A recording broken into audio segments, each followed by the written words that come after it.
Sejam muito bem-vindos. O tema de hoje é Guerra no Pacífico, continuando o tema dos nossos últimos encontros de Segunda Guerra Mundial. E Guerra no Pacífico se refere à guerra entre o Japão e os Estados Unidos que estava acontecendo meio que ali na Ásia, literalmente no Oceano Pacífico. Então, vamos lá. Pode passar adiante. Bom, primeiro vamos começar com uma cronologia rapidinha do Japão para entender um pouco da história deles, porque é bem interessante.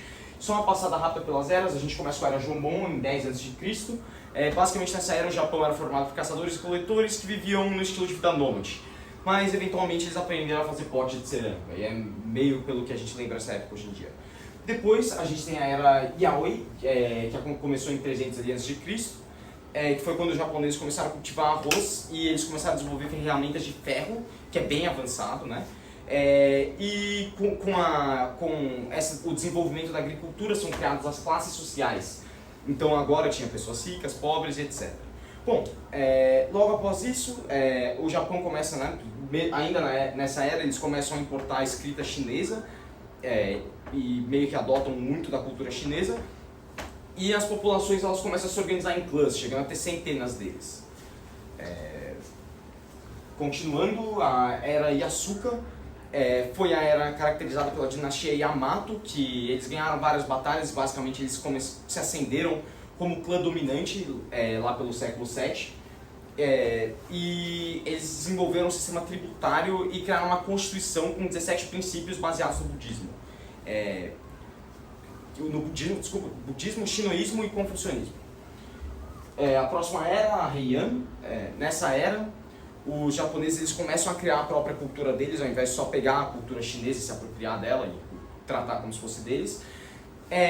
E nessa época a arte se desenvolve e eles criam muitas obras de arte, então pelo que essa era é lembrada. Depois a gente tem o período Kamakura, 1185 after Christ, depois de Cristo.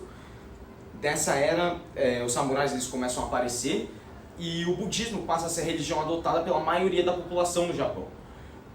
Nesse período também a gente tem o que começa a cultura do shogunato. Bom, basicamente o shogunato ele é um líder militar, os samurais eram basicamente leais a ele, eles eram leais a eles e aos daimyos, mas vamos focar só no shogunato. O shogun ele que mandava no país, só que o imperador continuava tendo o título de imperador, então ele podia ficar o dia inteiro comendo e escrevendo poesia. Só que quem tomava as decisões de fato era o shogun, importante lembrar disso. Bom, depois do Kamakura a gente tem o Muromachi, continua o shogunato. Nessa época o Japão teve várias guerras civis, foi um período bem conturbado, com vários clãs se enfrentando.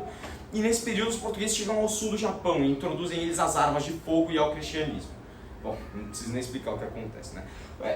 O cristianismo não foi muito aceito pela população, eles meio que só fingiam ser cristãos para pegar as armas de fogo ali, e às vezes nem precisava fingir, era só trocar mesmo. E eles usavam isso para matar mais efetivamente os inimigos. Depois dessa era, a gente teve a Azuchi Momoyama. Nessa época, Oda e Tomi, que eram dois clãs, eles vencem bastante batalhas e conseguem unificar o Japão. E nesse período, a exposição deles a culturas europeias cresce muito. Então, eles estavam começando a ser ocidentalizados, eles tinham bastante contato com os europeus. Mas em contrapartida, a gente teve o período Edo, que foi quando o Japão fechou os portos, mas eles viveram 2 séculos de paz. Eles não tinham muita influência estrangeira, só os holandeses que passavam ali de vez em quando. E durante essa época eles também adotaram a filosofia confucionista, então quem entende consegue pegar um pouco disso. Bom, a última que a gente vai falar aqui é o período Meiji, não sei como fala. Basicamente o shogunato cai e o imperador restaura o poder dele e volta a ser o líder da nação. E a vitória na Guerra Russo-Japonesa traz uma grande moral para eles nesse período Meiji. E agora, continuando, o Japão ele era diferente dos outros países asiáticos. Eles já estavam há bom tempo se industrializando, desde o século XVIII, perdão. 18? Não, 19, isso. 1860, mais ou menos ali. Bom, o Japão começou a ascender como uma potência e isso ficou claro na Guerra Russo-Japonesa. Os motivos não são muito complicados, mas não vem ao caso, vou só dar um resumão.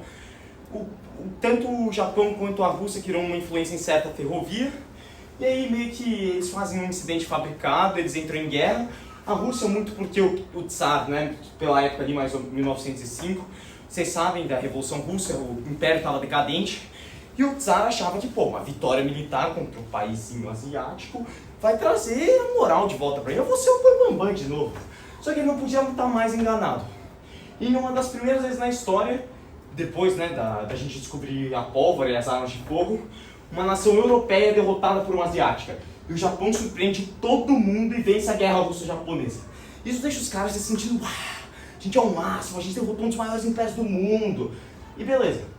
Daí chega a Primeira Guerra Mundial, o Japão era meio amiguinho ali da Inglaterra e por uma série de outros fatores, porque né, eles tinham um olho ali em umas colônias da Alemanha que estavam na Ásia, o Japão decide entrar na guerra do lado dos aliados. E bom, eles fazem a parte deles, pegam as colônias alemãs, ficam lá e beleza. Eles são convidados para participar da Conferência de Paz. O Japão chega lá pensando, pô, derrotamos o Império Russo, lutamos ao lado de vocês, somos uma potência industrial. Vamos lá, né? Vamos conversar como iguais. Só que eles tratam os japoneses como pessoas de segunda classe, como se não fossem iguais aos europeus. E as contribuições do Japão são meio que bom, sumariamente, né, rebaixadas ali, a contribuição deles, e eles não são levados em consideração pelos pedidos deles, que não eram coisas muito complicadas. Um deles até foi atendido, que era manter a colônia alemã na China. Era basicamente uma colônia, né? Mas basicamente ele é uma colônia alemã na China. Deixaram eles manterem isso. Mas eles queriam direitos iguais e poderem entrar nos países, porque a imigração para asiáticos era proibida. Então eles queriam ter a mesma facilidade para entrar em um país como os outros europeus tinham. Coisas que é só isso que eles pediam. Só que, de novo, eles foram tratados como pessoas de segunda categoria, como se não fossem humanos, como se os europeus fossem muito superiores, e isso já deixou eles ali com um grande ressentimento em relação ao Ocidente. Daí, para piorar tudo, vem a crise de 29 e o Japão leva um socão nessa crise, que nem todos os países do mundo. O Japão apanha bastante, desemprego em massa, os fazendeiros vendiam as filhas para ter o que comer, era o caos assim. E aí, com essa crise, abriu espaço para o militarismo, né, para ideias nacionalistas. E Hideki Tojo, que era um general, ele começa a liderar um movimento nacionalista no Japão. Bom, uma das soluções que eles viram para a crise foi em 1931 invadir parte da China, a Manchúria. Eles invadem aquela parte, a Liga das Nações, que foi formada depois da Primeira Guerra, fala assim: ei Japão, o que você está fazendo é feio, não pode. E o Japão fica tipo assim: fala que eu não ligo. E eles não entram em guerra de verdade porque para os europeus pouco importava o que acontecia na Ásia. Então, em 1937, o Japão volta a invadir a China. Eles tinham parado um tempo, acho que em 1933, e eles voltam a invadir a China em 1937. Essa invasão foi bem mais pesada. Eles invadem uma boa parte da China e após um cerco em Xangai, eles começam, durou muito tempo, os chineses resistiram bem mais do que esperado. Os japoneses ficaram com um ódio imenso e fizeram muitos massacres pela China. A gente vai falar mais disso na apresentação da semana que vem. Para quem está no YouTube é só ver aí, Rape of Nanking é o nome da apresentação. Avisando, é brutal e é um tema bem sério, então eu não vou tratar com a mesma tonalidade que eu estou tratando esse aqui no vídeo. Bom, mas vamos continuar, né? Bom, se preparando para a guerra, né? O Churchill tava sozinho contra a Alemanha, basicamente, ali, no lado ocidental, né? E ele tava tipo, por favor, Estados Unidos, entra na guerra, ajuda a gente. Só que o Roosevelt, primeiro, né, que eles estavam geograficamente afastados dos Estados Unidos, a guerra estava acontecendo aqui, os Estados Unidos estavam aqui. Então, para eles, ó, nem aí para a guerra. E os Estados Unidos, mesmo após as políticas do Wilson, ainda tinha um pouco uma boa vontade de isolamento, né? Isolationist policies. E o Roosevelt, ele assumiu a presidência em 1940, prometendo que não ia mandar os filhos das mães americanas para morrerem na Europa. Então ele não podia simplesmente entrar na guerra. Só que o Japão, assim que assim que a França cai, o Japão invade as colônias das nações aliadas na Ásia, e isso já faz os Estados Unidos levantar um olhinho ali e ficar mais de olho. Então eles estacionam a marinha deles em Pearl Harbor, no Pacífico. Os soldados que estavam em Pearl Harbor estavam felizões, porque eles não pensavam que ia entrar em guerra e ficavam lá no Havaí curtindo, né? Bom, um ponto importante é que os Estados Unidos eles exportavam 80% do petróleo do Japão. Então 80% do petróleo japonês vinha para os Estados Unidos. O petróleo durante a época de guerra é muito importante. E com medo dessa contínua expansão japonesa, os americanos cortam o petróleo para o Japão. Isso deixa os japoneses enfurecidos e eles decidem que tem que entrar em guerra com os americanos. Só que eles sabiam que eles tinham uma população 10 vezes menor que a dos americanos e não tinham a capacidade industrial deles. Então o plano deles ia ser uma paulada na cabeça para nocautear eles logo da guerra. Então eles começam a montar planos para o grande ataque de Pearl Harbor. Aqui entra uma teoria da conspiração interessante, que tanto dizem, né, que, bom, dizem que tanto Churchill quanto Roosevelt sabiam que o ataque ia acontecer, tanto que os porta-aviões estavam fora de Pearl Harbor quando ele aconteceu, e dizem que eles sabiam que isso ia acontecer e deixaram acontecer só para os Estados Unidos poderem entrar na guerra. Mas a teoria da conspiração não põe minha mão no fogo, né? São só coincidências. O ataque, né? Bom, o ataque aconteceu em 7 de dezembro de 1941, às 7h53 da manhã. Os aviões japoneses chegaram no porto. O ataque aconteceu de domingo, então os soldados estavam tipo, pô, domingão de sol, estamos de folga, beleza, vamos curtir. E quando eles veem os aviões japoneses no céu, eles pensam, bom, é treinamento, né? Domingo, os caras não vão atacar a gente num domingo, é treinamento. Só que quando as bombas começam a cair, eles percebem que não era um treinamento e o destino deles estava traçado. Primeiro, os japoneses eles focam os aviões que estavam todos estacionados ali, um do ladinho do outro, na pista de Pearl Harbor. E eles acabam com os aviões para os americanos não poderem levantar voo e fazer um contra-ataque aos aviões deles. O ataque acabou em apenas 2 horas e às 9h45 os japoneses quebraram 328 aviões, 19 navios grandes e 2.303 americanos morreram. 24 horas depois do ataque, os japoneses invadiram todo o resto ali da Ásia que estava dominada por europeus. Eles invadem Hong Kong, Filipinas, que era dos Estados Unidos, Tailândia, e eles conseguem petróleo invadindo as Índias Orientais, que estavam sob controle holandês. As Índias Orientais tinham petróleo, que era o que eles estavam precisando. Isso deixou o ego dos japoneses muito inflado, só que todas essas conquistas só foram possíveis pelo elemento surpresa, a velocidade, e eventualmente o poder ia alcançar a velocidade. Os japoneses eles esperavam que... eu gosto de falar, né, que foi um sucesso do Paraguai, porque mesmo conseguindo derrubar, né, afundar 19 dos 23 navios americanos, os 4 porta-aviões que os americanos tinham estavam fora do porto, que era basicamente o alvo principal deles. Os porta-aviões eram muito mais importantes que todos os outros navios juntos. Então foi de certa forma ali um sucesso, né, naquelas. Bom, os japoneses esperavam que os americanos iam se render depois desse ataque. Os loucos, eles não entendiam do patriotismo e sede de vingança que os americanos iam ficar depois disso. E quem estava sorrindo do outro lado do mundo era o Churchill. Falava, pô, os americanos entraram na guerra, ganhamos. Ele ficou felizão porque os Estados Unidos tinham uma capacidade industrial enorme. Então seria muito difícil perder uma guerra sendo abastecido pelos Estados Unidos. Novamente, né, agravando essa ideia de sorriso do Paraguai, todos os danos, né, 16 dos 19 navios em 2 meses já estavam navegando de novo. Então, tipo, eles afundaram ali, só que os americanos conseguiram consertar a maioria em 2 meses só. Então não adiantou muito o ataque.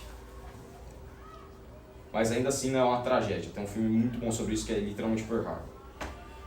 Depois da humilhação em Pearl Harbor, eles trocam o responsável pela Marinha Americana no Pacífico e entra Chester Nimitz, esse cara aqui que é bem... Ele foi bem importante, né? Fez o papel dele. Bom, repetindo aqui um pouco a ideia, né? Relembrando, Estados Unidos era uma potência industrial, eles estavam com poucos navios depois do ataque, mas por conta de eles terem uma potência industrial, eles podiam repor rápido. 2 dias depois do ataque, eles já começaram a fazer planos para surpreender os japoneses, né, para mostrar para eles o quão ruim era a guerra, e eles planejaram um bombardeio a Tóquio. Eu falo mais desse bombardeio novamente na apresentação sobre o Rape of Nanking, mas só dando um resumo, 100 mil japoneses morreram.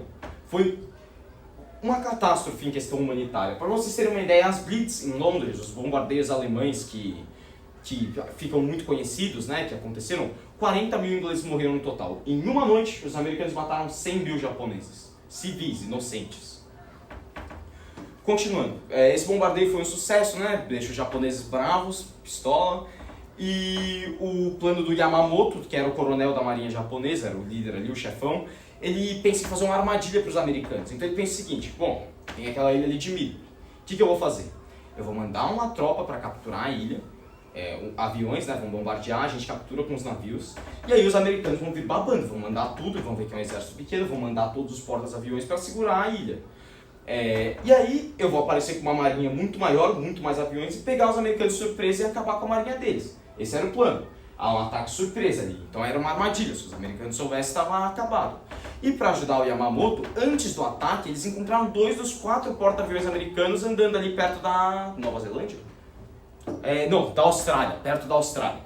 E então eles viram essa oportunidade, né, atacaram os porta-aviões americanos com os aviões deles. Na cabeça deles eles tinham afundado 2, só que na realidade um afundou e o outro ficou tipo, praticamente destruído. Bom, aqui o combate, né, ele é interessante porque a gente pensa em uma batalha naval com os navios se atirando, mas essa foi uma das primeiras vezes na história que os dois barcos que estavam duelando não se viram. Eles não tinham visão do outro, eles só enviavam hordas e hordas de aviões um para cima do outro. Quem ia cuidar dessa operação em Midway seria o general Nagumo.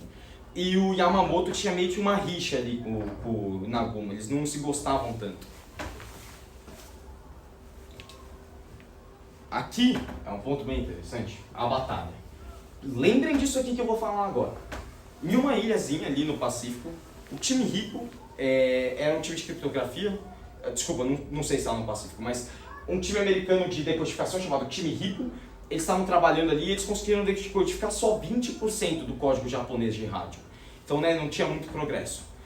E o grupo, esse time Hippo, interceptou uma mensagem que falava assim: vamos atacar o ponto AF. Que era Midway, né? Os americanos não sabiam disso. Então os japoneses falaram: a gente vai atacar o ponto AF, certo? E os americanos, pô, o que é ponto AF? Só que o líder desse time, ele tinha um pressentimento que a AF era Midway, porque ele tinha ouvido há muito tempo atrás um piloto japonês sobrevoando Midway e ele falou: estou sobrevoando o ponto AF. E aí ele liga pro Nimitz e fala: Nimitz, é o seguinte, vamos atacar Midway. Aí o Nimitz fala: prova. Aí ele fica tipo: não tem prova o suficiente, né? E aí parece que o Nimitz dá uma ignorada, mas vamos continuar. No dia 4 de julho, os japoneses eles têm vários navios carregados de aviões perto de Midway, e às 6h20 da manhã os aviões japoneses aparecem nos céus. Enquanto os japoneses bombardeavam a ilha, eles foram lá fazer o ataque deles, eles notaram algo muito estranho. Os aviões americanos que deviam estar na ilha não estavam lá, eles estavam nos céus, e os japoneses encontraram resistência. Bom, os japoneses mandaram, né, caças para proteger os bombardeiros, que funcionou. E os pilotos americanos eles eram novatos, os japoneses eram veteranos. Então não estava muito ali favorável à batalha, mas mesmo assim eles conseguiram defender a ilha. Depois da falha inicial de bombardear Midway, o Nagumo ele decide bombardear a ilha de novo, ele vai de novo tentar bombardear a ilha e seguir com o plano. Então o que ele faz? Os aviões que estavam com torpedos para afundar os porta-aviões, ele manda trocar tudo por bombas, para jogar em cima da ilha. Então ia demorar ali mais ou menos 2 horas. Só que 30 minutos depois que ele dá a ordem e os caras já tinham começado a trocar as bombas, um avião japonês vê um porta-avião americano. E aí, em vez de só mandar os outros aviões e atacar esse porta-avião americano, não. O código de guerra japonês mandava você atacar com toda a força junto. E o Nagumo seguia à risca esse código de guerra, então ele manda os caras trocarem de novo as bombas dentro dos aviões. Então ia demorar mais um tempinho ali para ele poder atacar os americanos de fato. Bom, agora vamos voltar um pouco no tempo para entender por que os aviões americanos já estavam no céu.